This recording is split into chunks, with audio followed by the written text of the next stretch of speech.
26. When Jesus had finished all these sayings, he said to his disciples, "You know that after 2 days the Passover is coming, and the Son of Man will be delivered up to be crucified." Then the chief priests and the elders of the people gathered in the palace of the high priest, whose name was Caiaphas, and plotted together in order to arrest Jesus by stealth and kill him.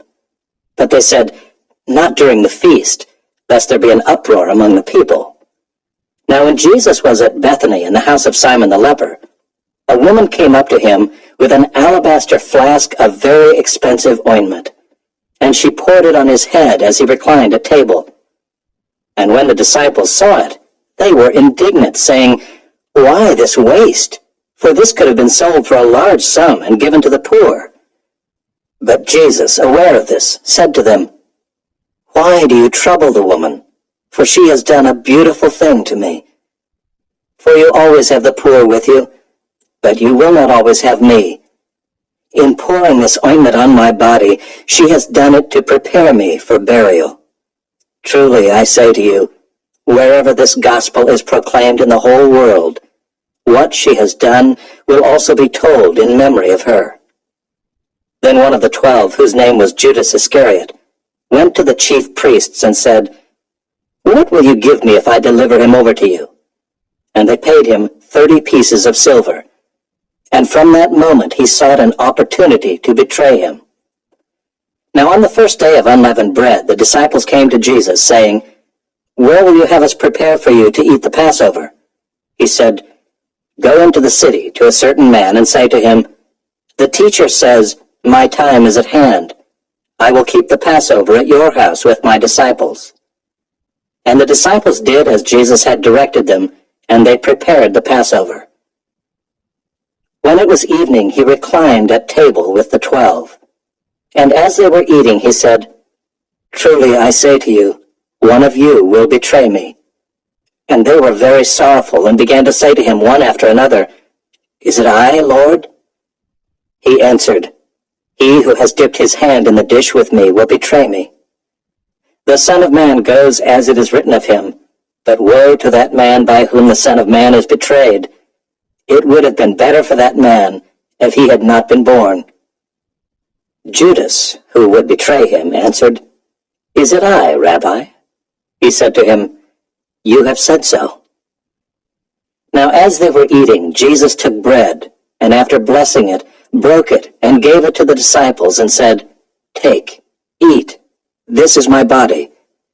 And he took a cup, and when he had given thanks, he gave it to them, saying, "Drink of it, all of you, for this is my blood of the covenant, which is poured out for many for the forgiveness of sins. I tell you, I will not drink again of this fruit of the vine until that day when I drink it new with you in my Father's kingdom." And when they had sung a hymn, they went out to the Mount of Olives. Then Jesus said to them, "You will all fall away because of me this night. For it is written, I will strike the shepherd, and the sheep of the flock will be scattered. But after I am raised up, I will go before you to Galilee." Peter answered him, "Though they all fall away because of you, I will never fall away."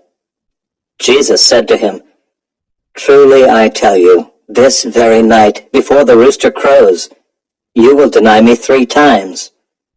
Peter said to him, "Even if I must die with you, I will not deny you." And all the disciples said the same. Then Jesus went with them to a place called Gethsemane, and he said to his disciples, "Sit here while I go over there and pray." And taking with him Peter and the 2 sons of Zebedee, he began to be sorrowful and troubled. Then he said to them, "My soul is very sorrowful, even to death. Remain here and watch with me." And going a little farther, he fell on his face and prayed, saying, "My Father, if it be possible, let this cup pass from me. Nevertheless, not as I will, but as you will."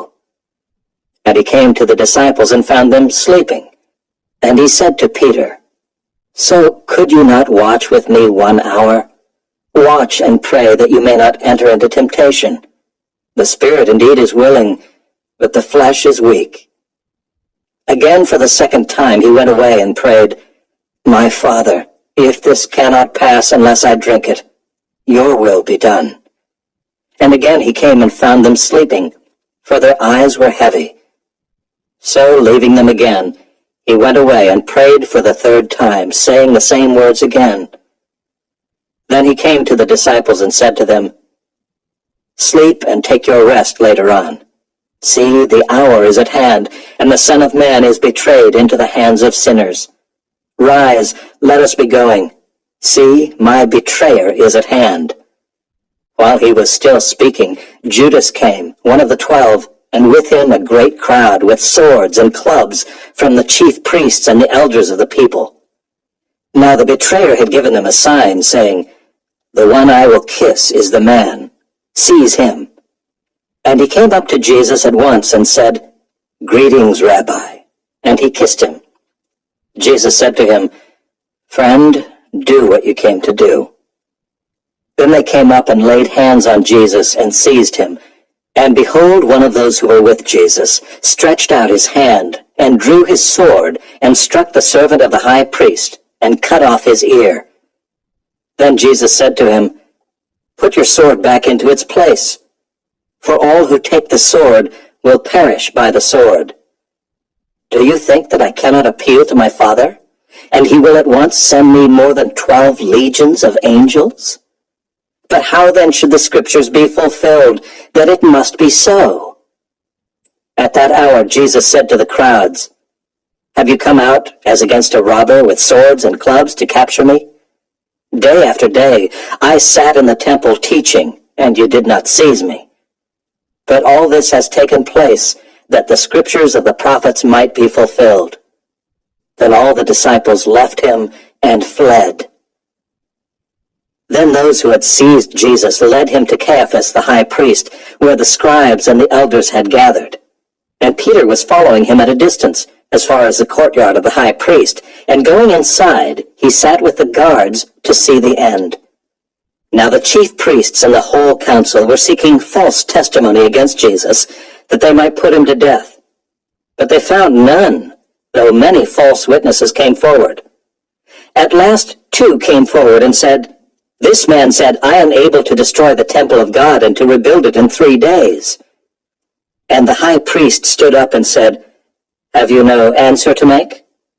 What is it that these men testify against you?" But Jesus remained silent.